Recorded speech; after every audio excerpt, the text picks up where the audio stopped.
నమస్కారం friends. Stock market ఒక విచిత్రమైన ఇన్వెస్టింగ్ ప్లేస్. నేను ఎన్నో వీడియోలో మీకు చెప్పాను, స్టాక్ మార్కెట్లో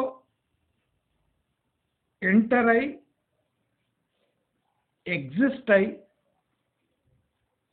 ప్రాఫిటబుల్గా ఎల్లప్పుడూ ఉండాలి అంటే మనలోని పిరికితనం యాక్టివేట్ అయి ఉండాలి. బాగా కాన్ఫిడెన్స్ ఉన్న వాళ్ళను స్టాక్ మార్కెట్ ఆఖరి నిమిషం వరకు కాన్ఫిడెంట్గా ఉంచి నరికేస్తుంది. స్టాక్ మార్కెట్ ఒక 1000 రూపాయలు జేబులో ఉన్న వ్యక్తిని కూడా ఆదుకోగలదు. 100 కోట్లు బ్యాంకులో ఉన్న వ్యక్తిని కూడా ఆదుకోగలదు. ఇక్కడ వర్ణ లేదా కుల లేదా స్థాయి విభేదాలు ఉండవు. స్టాక్ మార్కెట్ అందరినీ ఆహ్వానిస్తుంది, బుజ్జగిస్తుంది. ఈ ఆట చాలా సులువు అని కూడా మనకు అర్థమయ్యేలా ఇనీషియల్గా బిహేవ్ చేస్తుంది. అంటే ఎంటర్ కావడం సులువుగా అనిపిస్తుంది. చాలామంది ఎంట్రీని ఒక పర్మనెంట్ ఫీచర్ ఆఫ్ మార్కెట్ అని అంటారు, అని అనుకుంటారు.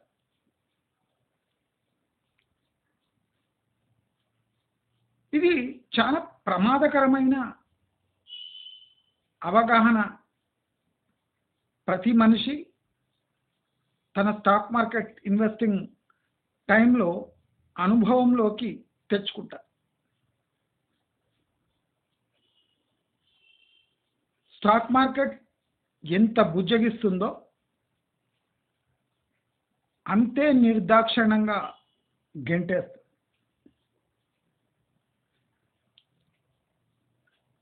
ప్రతి సంవత్సరం స్టాక్ మార్కెట్ వీక్ హ్యాండ్స్ని వడగట్టుతూ ఉంటుంది.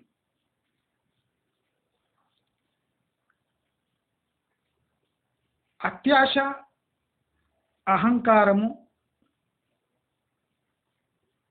లేదా విచ్చలవిడితనము,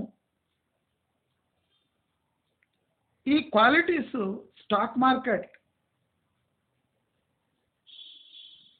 తన ఇంటర్నల్ ఏఐ బ్రెయిన్ ద్వారా గ్రహిస్తుంది. ఎవరు ఈ క్వాలిటీస్ కలిగి ఉన్నారో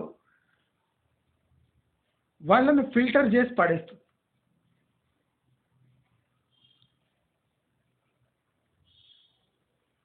ఎవరి దగ్గర 1000 రూపాయలు ఉన్నాయో వాడు నెలకు 80 రూపాయలు సంపాదిస్తే చాలు అనుకోవాలి. నీ పెట్టుబడి 1000, నీకు నెలాఖరికి వచ్చేది 80 రూపాయలు, 100 రూపాయలు అనుకోండి. సంతోషపడాలి. చాలామంది 1000 రూపాయలు పెట్టేవాళ్ళు నేను 10 రూపాయల టమాటాలు ఒక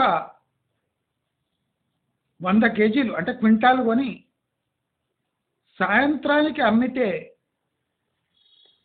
నాకు ఆ టమాటాపై ₹3 ₹2 వేసుకున్న సాయంత్రానికి 200-300 వస్తాయి కదా. మరి స్టాక్ మార్కెట్లో నెలకు ₹80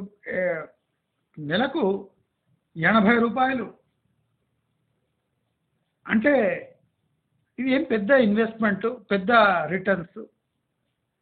సో నా టమాటాలు అమ్ముకుంటేనే లాభం అనుకుంటాడు.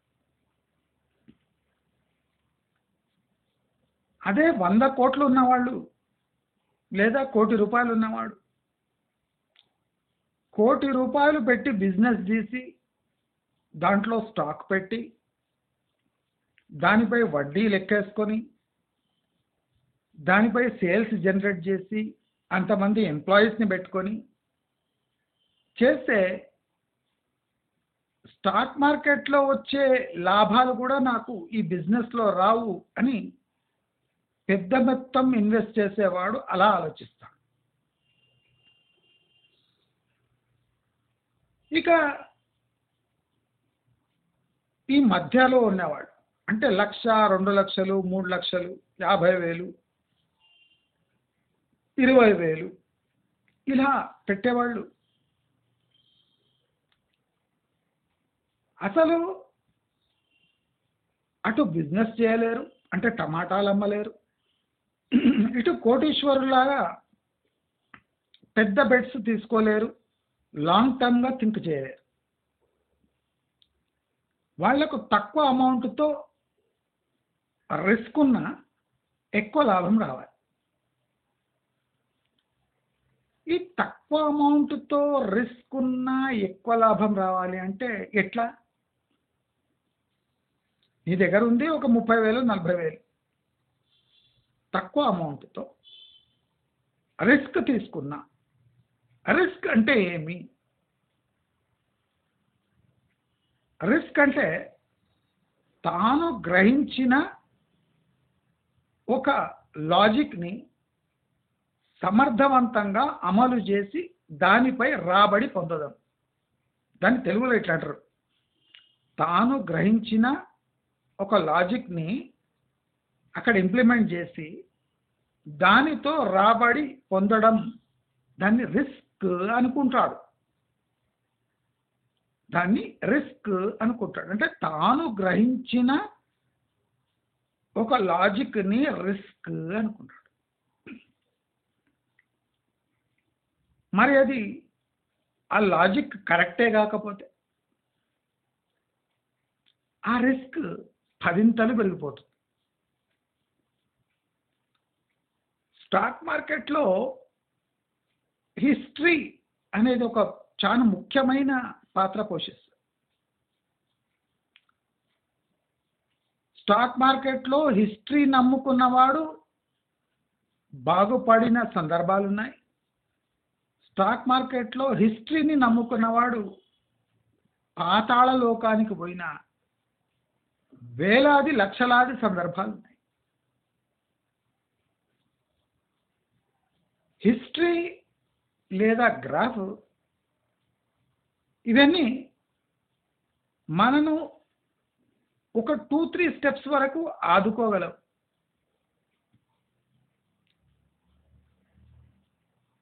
స్టాక్ మార్కెట్లో హిస్టరీ ఈజ్ ఇర్రెలవెంట్ అని 98% మందికి తెలియదు. 2 సంవత్సరాల క్రింద, సంవత్సరం కింద, 5 సంవత్సరాల కింద ఒక స్టాకు ఒక రీతిలో వ్యవహరించింది అంటే అదే ప్యాటర్న్ రిపీట్ కాదు. కానీ చాలా మంది గ్రాఫ్స్ వేసుకొని క్యాండిల్ చార్ట్స్ ఏమేం చార్ట్స్ వేసుకుంటారు. నాకు ఒకసారి నాకు నేనే ఇల్లిటరేట్ అనిపిస్తుంది. ఏం బార్ గ్రాఫ్లు, ఏం పై చార్ట్లు,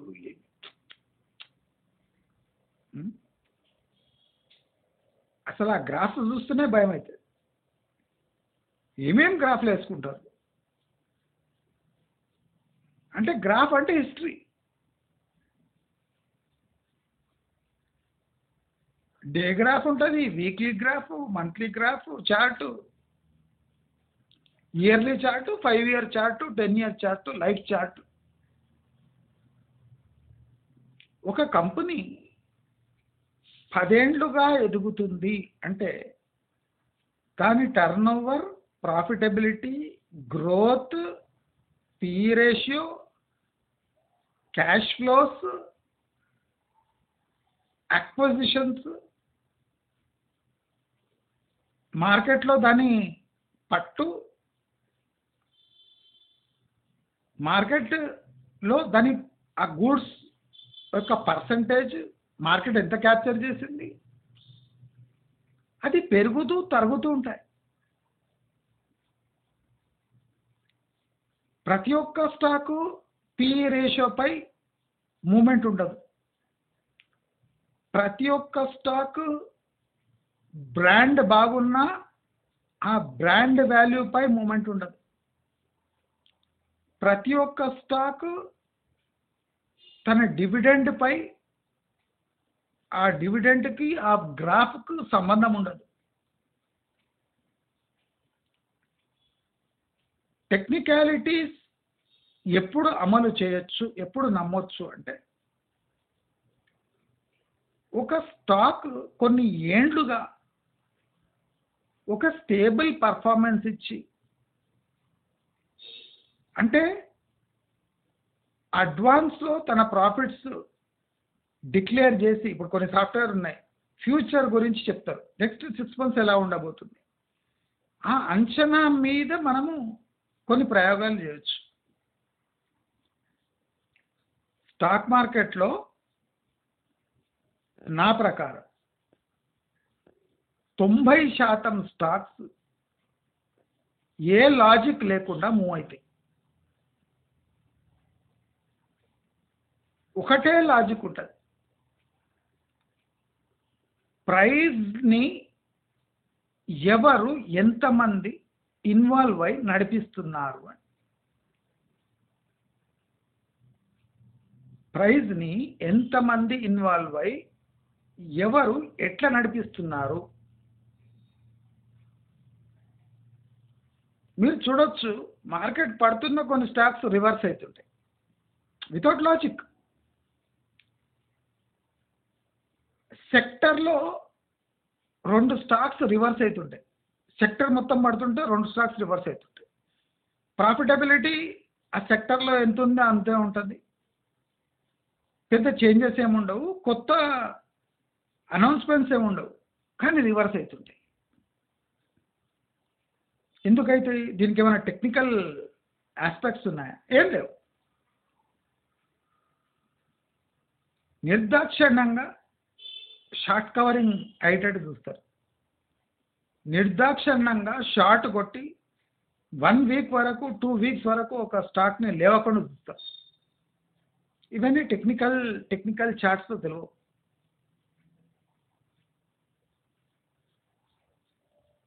ఒక్కొక్క స్టాక్ని ఒక్కొక్క విధంగా ర్యాగింగ్ చేస్తారు. ఇండియన్ స్టాక్ మార్కెట్లో 90% స్టాక్స్ ర్యాగింగ్, రిగ్గింగ్ అయితే మనము పిచ్చి పిచ్చి గ్రాఫ్స్, పిచ్చి పిచ్చి పై చార్ట్స్, కొన్ని ఫార్ములాలు, కొన్ని బేస్ ప్రైజెస్. ఇప్పుడు చాలామంది చెప్తుంటారు 3300 బ్రేక్ అయితే హెవీ సెల్లింగ్ వస్తుంది, మళ్ళీ రికవర్ ఎప్పుడైతుంది తెలియదు. రికవర్ అయినాక చూసారా 3300 బ్రేక్ అయింది, కరెక్టే, 3120 పోయి అక్కడి నుంచి రివర్స్ అయింది. నీవు 3300 బ్రేక్ అయితే అని చెప్పినావు, చప్పట్లు. 3120 వరకు పడి 3120 నుంచి పైకి వచ్చి మళ్ళీ అది ప్రిడిక్ట్ చేయగలిగినావా? లేదు. 3300 ఎందుకు చెప్పినాము? హిస్టరీ చెప్తుంది కనుక. కానీ ఇప్పుడు లేటెస్ట్ హిస్టరీ ఏం చెప్పింది? 3120కి సపోర్ట్ తీసుకొని పైన లేదు. ఇది నెక్స్ట్ వీక్ లేదా నెక్స్ట్ ఇయర్కి ఇది హిస్టరీ. మళ్ళీ 3120కి సపోర్ట్ తీసుకుంటుందా? తీసుకో. 3,230కే సపోర్ట్ తీసుకొని అక్కడి నుంచి పైకి వచ్చేస్తుంది. అప్పుడు ఏం చేస్తావు? నీ హిస్టరీ ఏమవుతుంది? ఆ హిస్టరీని నమ్మిన వాళ్ళు ఏమవుతారు?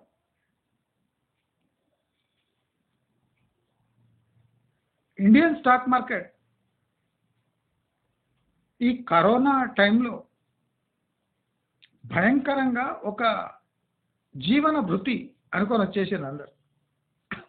అది నిజంగానే జీవన భృతే, నిజంగానే జీవన భృతి. అది లేకుండా ఇవాళ నేను లేను. ఏ భృతి ఆదుకోని విధంగా ఈ భృతి ఆదుకుంటుంది. కానీ దాన్ని భృతి అనుకోవాలి. చాలా మంది భృతి కోసం దీంట్లో వచ్చి దీంట్లో నేను తానిషాని బాద్షాని ఈ ట్రేడింగ్లో ఫ్యూచర్స్ ఆప్షన్స్ అంటే ఏది తక్కువ పెట్టుబడితో ఎక్కువ మొమెంటం ఉన్న వీటిని ఎంచుకొని ఒక 2 సార్లు అదృష్టవశాత్తు బాగుపడితే లాభపడితే అంటే ఓసి ఇంతేనా? మీరు చూడండి, స్టాక్ మార్కెట్ మీ మంచితనాన్ని మభ్యపెట్టి మీలో ఓవర్ కాన్ఫిడెన్స్ పెంచేస్తుంది.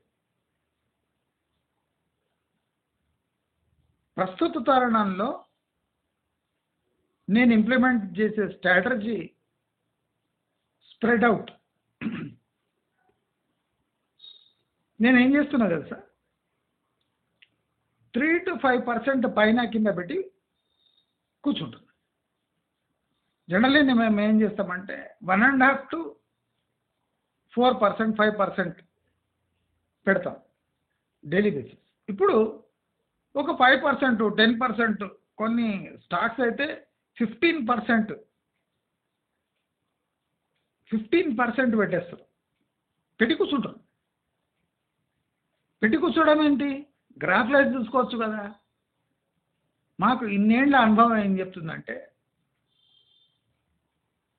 మార్కెట్ గుసగుసలాడుతుంది. ఎప్పుడు? ఒక 3-6 నెలల ముందు గుసగుసలాడుతుంటుంది. నేను నా వీడియో చూసుకోండి, నేను చెప్పిన స్టాక్ మార్కెట్ భారీగా పడనుంది అని 3-4 months 6 months బ్యాకే నేను చెప్పిన.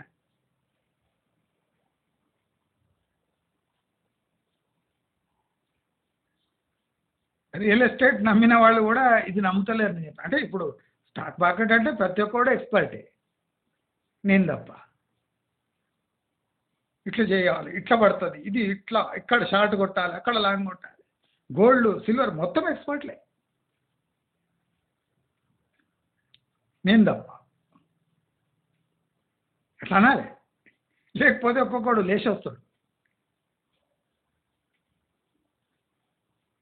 గోల్డ్ ఫ్యూచర్ చెప్తాడు, సిల్వర్ ఫ్యూచర్స్ మొత్తం చెప్పేస్తాడు. మొత్తంగా ఆయిల్ ఫ్యూచర్స్.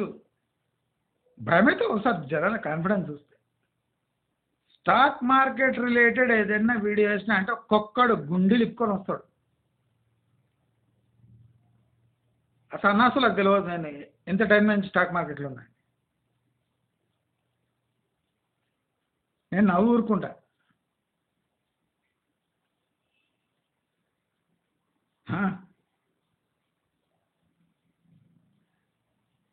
స్టాక్ మార్కెట్ ప్రతిరోజు కొత్త cinema. Title same, director same, actors same,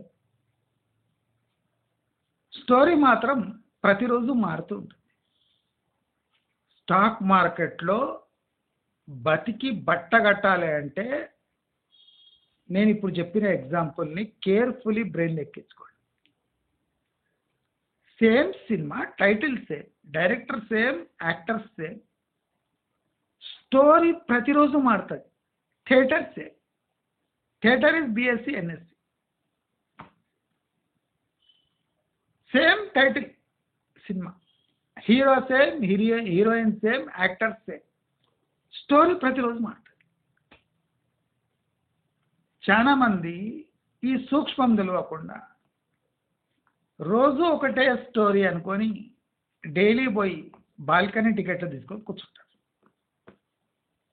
సామాన్యునికి అర్థమయ్యే రీతిలో చెప్తున్నా.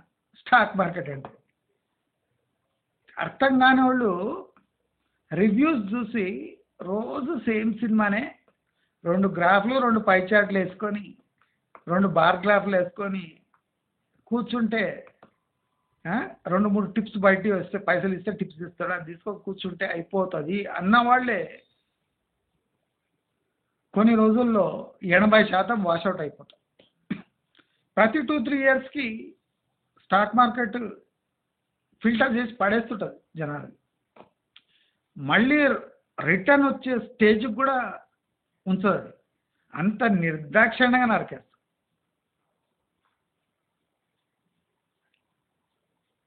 చాలా మందికి దీంట్లో జనరేట్ అయ్యే ప్రాఫిట్స్ వచ్చి ఇంతే కదా, వీనికి తెలిసినప్పుడు మనకు తెలియదా అనుకుంటాం. పెద్ద పెద్ద మందిని ముంచేసింది మార్కెట్.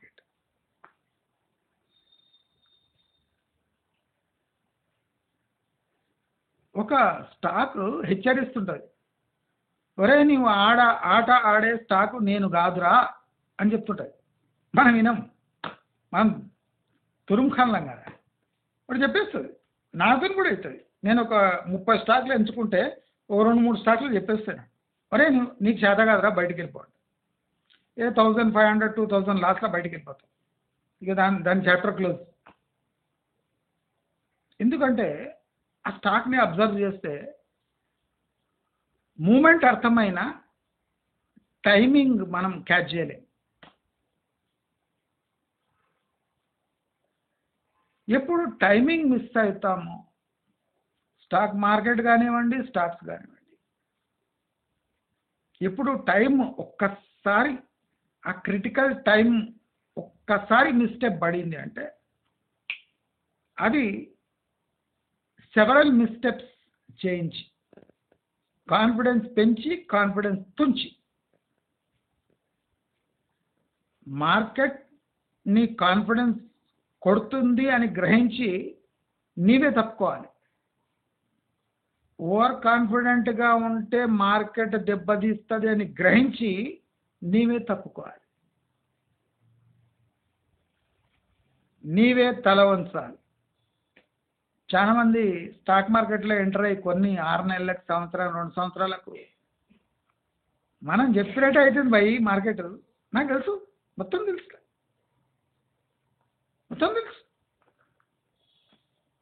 ఇదే ఫస్ట్ సైన్ నీవు యాట కాబోతున్నావని. నిన్నొక మనిషి నుంచి యాటగా మార్చే పద్ధతి అది మార్కెట్. నిన్నొక గొర్రెగా మారుస్తుంది. నీకు కొమ్ములున్నాయి, తిరిగి ఉన్నాయి, కుమ్మై అని చెప్తుంది. మనం ఏం చేస్తాం, అది ముందర ఏముందని చూడం, బండరాయి పెడుతుంది ముందర. ఫస్ట్ ఏం చేస్తుంది, మెత్తటి బ్యాగులు పెడుతుంది. హోటల్ అహంకారం నీ దాంట్లో బాగుంది గుద్దాయి అనగానే పోయి బస్తాలని గుద్దుతుంది 2 సార్లు. గుద్దగానే చూసినా ఎట్లయిపోయిన బస్తాలు నేను గుద్దుతే అంటది.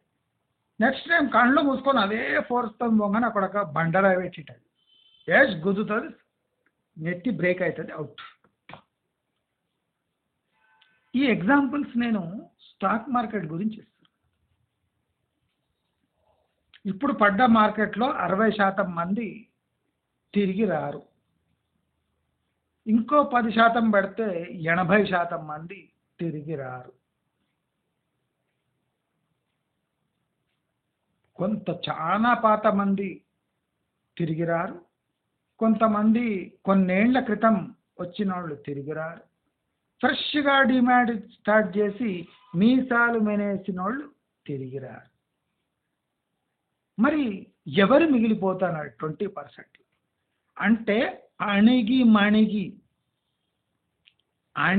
మణిగి పిరికితనంతో తెలివిని ఉపయోగించి టైములో తప్పించుకొని టైముకు తమ స్థాయి కన్నా తక్కువ అంచనా వేసుకొని, అంటే మనకు ఒక 100 రూపీస్ ఉంటే భయపడి 40% ఇన్వెస్ట్ చేసేవాడే ఈ స్టాక్ మార్కెట్ ఉంటాడు. ఏ లెవెల్ చిన్నది కాదు, ఏ లెవెల్ పెద్దది కాదు. ఇది స్టాక్ మార్కెట్లో ప్రథమ సిద్ధాంతం. స్టాక్ మార్కెట్లో ప్రథమ సిద్ధాంతం ఏంది? ఏ లెవెల్ చిన్నది కాదు, ఏ లెవెల్ పెద్దది కాదు. పడుతుంటే ఏది చిన్నది కాదు, పెరుగుతుంటే ఏది పెద్దది కాదు. తేడా అంచనాలలో ఉంటుంది. తేడా అంచనాలలో ఉంటుంది. పిక్చర్స్ ఏమైనా స్టోరీ చేంజ్ అవుతుంది. పిక్చర్ సేమ్ ఉంటుంది, స్టోరీ చేంజ్ అవుతుంది. ఈ నేను చెప్పిన కొన్ని పాయింట్స్ మీరు గ్రహించారా? మీరు స్టాక్ మార్కెట్ గురించి ఆలోచించండి. అది ఎన్నో విధాలుగా గుసగుసలు బుసబుసలు కొడుతుంది. గుసగుసలు చెవులో చెప్తుంది, బుసబుసలు బుస కొడుతుంది, బుస్ బుస్ అని. రెండు జాగ్రత్తగా గ్రహించిన వాడే స్టాక్ మార్కెట్లో ఉండగలడు, బ్రతికి బట్టగట్టగలడు. లాభాలు నష్టాలు ప్రతి చోట ఉంటాయి. లాభాలను నష్టాలు వచ్చినప్పుడు పూడ్చే స్కిల్లే స్టాక్ మార్కెట్లో చాలా అంటే ఇంపార్టెన్స్ ఉన్న విషయం. నీకు వచ్చిన లాభాలను లాస్ అయ్యేటప్పుడు దాన్ని ఎలా వాడుకుంటావో, పెరిగినప్పుడు వచ్చిన ప్రాఫిట్స్ని నీవు పడ్డప్పుడు ఎలా ఎప్పుడు వాడుకుంటావో అది నీ సర్వైవల్ని డిసైడ్ చేస్తుందని చెప్తూ, మీకు ఈ వీడియో నచ్చినట్టయితే లైక్, షేర్, సబ్స్క్రైబ్ చేసుకోండి. నేను రాబోయే వీడియోస్ ఇంగ్లీష్లో మార్కెట్, కంపెనీస్ అండ్ ఎకనామిక్స్ గురించి ట్రై మై టీవీ నా ఛానల్ ఉంది, ట్రై మై టీవీ, ఆ ఛానల్ని సబ్స్క్రైబ్ చేసుకోండి. రాబోయే రోజుల్లో నేను చాలా ఇంట్రెస్టింగ్ మ్యాటర్స్ అక్కడ లోడ్ చేస్తాను. నమస్కారం.